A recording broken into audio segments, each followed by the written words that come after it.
எனக்கென வந்த தேவதையே சரிபாதி நீ அல்லவா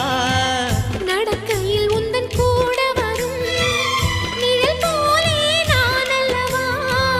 கண்ணன் கொண்ட ராதையர ராமன் கொண்ட சீதையர மடி சேர்ந்த பூரதமே மனதில் வீசும் மாருதமே நன்றி சொல்ல உனக்கு வார்த்தை இல்லை எனக்கு நான் தான் மயங்குறேன் என்னுடைய மனச தந்துவிட்ட பிறகும் ஏம்மா கலங்குற